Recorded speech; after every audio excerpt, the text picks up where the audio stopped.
Véronique Pardo a bien précisé, ça c'était très important, que quand on dit de l'alimentation des ados ou de l'adolescent, que les adolescents c'est plein d'adolescents, qu'il y a une grande diversité et qu'il faut justement s'approprier ça et pas rester sur les faits adolescents spécifiques. Alors bien évidemment il y a quand même une spécificité d'adolescent, hein, c'est quitter l'enfance, aller vers les adultes.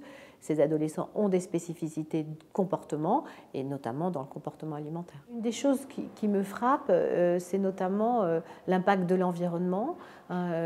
J'ai de plus en plus d'adolescentes, mais aussi d'adolescents, qui viennent avec leurs parents parce que les parents sont un peu perdus sur une alimentation, par exemple une alimentation végétarienne ou une alimentation sans gluten, une alimentation sans, ou des alimentations particulières, et qui viennent parce que les parents ne sont pas du tout dans ce type d'alimentation. Donc ça c'est vraiment nouveau alors qu'ils n'ont pas de problème de poids, et effectivement les parents sont inquiets qu'il y ait des problèmes de carence.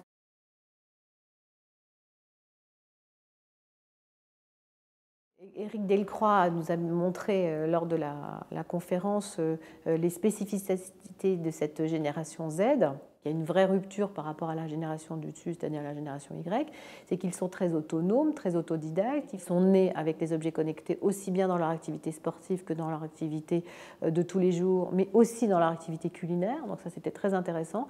Il les a appelés la génération salade parce qu'effectivement, ils sont intéressés par l'alimentation saine, mais vraiment, et aussi avec un grand lien avec l'environnement et l'écologie, donc ça c'est vraiment un plus.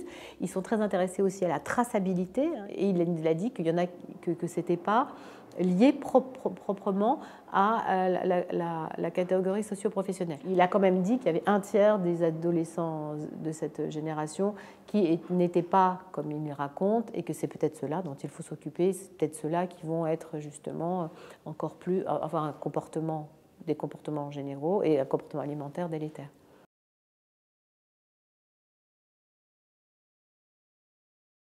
Moi j'aime beaucoup me référer au livre de Michel Serres qui s'appelle La petite poussette, qui est un livre sur justement cette génération petite poussette, d'où parce qu'ils travaillent avec leurs pouces. Et en fait, c'est très intéressant parce qu'il dit que finalement le rôle de l'éducateur, du prof, du médecin, du parent, c'est un rôle d'expert. En fait, les enfants, ils savent tout sur tout, ils ont plein de tout, et sur Internet, ils vont poser les questions, ils vont avoir plein de réponses, et ce qu'ils viennent chercher dans l'adulte, qu'ils viennent voir, hein, c'est l'expert, c'est le visée d'expert. Maintenant, moi, en tant que médecin, ils ont déjà tout lu sur leur maladie ou tout lu sur l'aliment, tout le machin.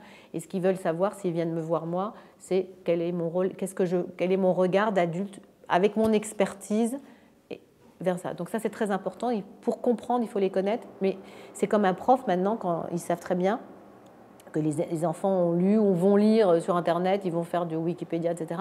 Donc ce qu'ils veulent, c'est leur transmettre l'expertise. Et notre rôle à nous, c'est d'avoir un rôle d'expert, et d'un expert, et de leur donner confiance. Et ça, les adolescents, ils comprennent ça très bien.